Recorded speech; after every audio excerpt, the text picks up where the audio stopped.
Penelitian Harvard tentang kebahagiaan telah menunjukkan melalui data yang dikumpulkan selama bertahun-tahun bahwa pengaruh hubungan manusia terhadap hidup kita bukan hanya kenyataan psikologis, tetapi juga kenyataan biologis.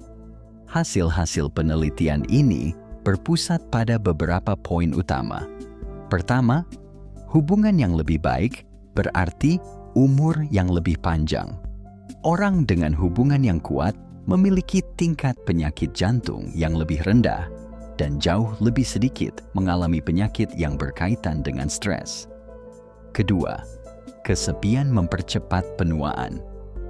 Fungsi otak orang yang hidup dalam kesepian menurun lebih cepat dan kemampuan kognitif mereka mulai melemah lebih awal. Ketiga, lingkungan penuh kasih berarti sistem imun yang lebih kuat. Hubungan yang suportif menurunkan stres kronis, memperkuat kekebalan tubuh, dan meningkatkan ketahanan terhadap penyakit. Keempat, dukungan sosial berarti risiko depresi yang lebih rendah. Memiliki seseorang yang bisa dipercaya secara signifikan menurunkan risiko depresi. Kelima, kebahagiaan bukan tentang uang, melainkan tentang manusia.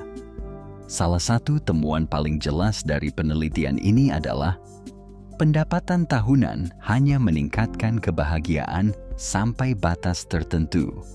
Setelah itu, kebahagiaan dibentuk oleh hubungan, kebersamaan, dan kedekatan. Dalam salah satu laporannya, Profesor Robert Waldinger menulis, hubungan kita bahkan dapat memprediksi tingkat kesehatan kita di masa depan. Hasil ini menjadi titik balik dalam psikologi modern. Lalu, mengapa kebanyakan orang tidak mengetahui kebenaran yang tampak sesederhana ini? Karena dunia terus-menerus memberi kita cerita yang berbeda. Lebih banyak uang, rumah yang lebih besar, pekerjaan yang lebih bergengsi, lebih banyak kesuksesan, status yang lebih tinggi. Kita mencari kebahagiaan dalam semua hal ini. Namun studi selama 85 tahun dengan jelas menunjukkan satu kebenaran. Kualitas hidup adalah kualitas hubungan. Orang-orang yang kita ajak bicara, yang membuat kita tertawa, yang dapat kita percaya. Hubungan-hubungan inilah faktor terkuat yang membentuk kesehatan, ketenangan, bahkan panjang umur. Hal yang paling mencolok dari studi kebahagiaan Harvard adalah bahwa hasilnya bertentangan dengan apa yang dibayangkan kebanyakan orang. Kehidupan para peserta diikuti selama beberapa dekade. Ada yang memulai bisnis, ada yang gagal. Ada yang menikah, bercerai, atau jatuh sakit. Kesuksesan dan kegagalan datang silih berganti. Namun di tengah semua naik turunnya kehidupan itu, para ilmuwan tetap melihat kebenaran yang sama. Faktor terkuat yang menentukan kebahagiaan adalah hubungan yang baik. Kekayaan, ketenaran, status, bahkan kesehatan fisik tidak dapat memberikan efek kebahagiaan yang bertahan lama tanpa hubungan yang baik. Orang dengan hubungan kuat mengalami stres lebih sedikit, lebih tahan menghadapi krisis, dan hidup jauh lebih lama dibanding mereka yang hidup dalam kesepian. Para peneliti merangkumnya seperti ini.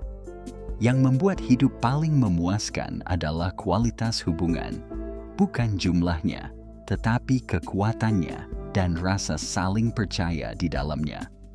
Studi ini tidak hanya mengukur keberadaan hubungan sosial, tetapi juga kualitasnya. Hubungan yang tegang dan penuh konflik berdampak merusak pada otak dan tubuh, sama seperti stres kronis.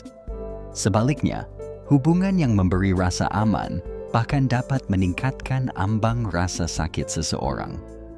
Dengan kata lain, hubungan tidak hanya menciptakan efek psikologis, tetapi juga efek biologis yang langsung.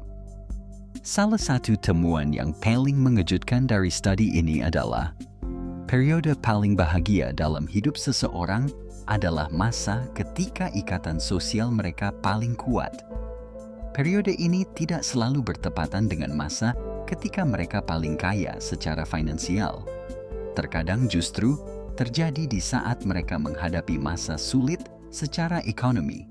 Namun karena dukungan sosialnya kuat, mereka tetap merasa lebih bahagia. Yang lebih menarik lagi, pengukuran otak yang dilakukan ketika para peserta mencapai usia 80-an menunjukkan hal berikut. Mereka yang memiliki hubungan hangat di masa muda memiliki ingatan yang lebih kuat. Mereka yang hidup lebih menyendiri mengalami penurunan kognitif jauh lebih awal. Temuan-temuan ini menunjukkan bahwa kebahagiaan bukan hanya sebuah perasaan, tetapi fondasi bagi kesehatan mental dan fisik. Robert Waldinger, direktur studi ini, merangkum hasilnya dalam satu kalimat. Hubungan yang baik membuat kita lebih bahagia dan lebih sehat. Ini bukan teori, ini didukung oleh 80 tahun bukti ilmiah. Dalam video ini, kita telah melihat efek nyata yang diungkapkan studi tersebut, konsekuensi dari kesepian, dan bagaimana hubungan yang baik bertindak sebagai perisai pelindung. Jadi, bagaimana sebenarnya semua ini bekerja? Melalui mekanisme biologis, apa hubungan yang baik melindungi otak dan tubuh kita? Hormon dan proses apa yang dipicu oleh kedekatan, kepercayaan, dan kontak sosial? Mengapa kesepian dianggap dalam beberapa penelitian berbahaya seperti merokok? Dalam episode terakhir berikutnya yang berjudul Kata Terakhir Ilmu Pengetahuan, kebahagiaan sebenarnya ada. Dalam jangkauan kita akan menjelaskan mengapa hubungan yang baik melindungi kesehatan kita, mengurangi stres dan rasa sakit, mendukung ketahanan saat menua, dan menunjukkan bahwa kebahagiaan berada dalam jangkauan melalui kualitas hubungan kita.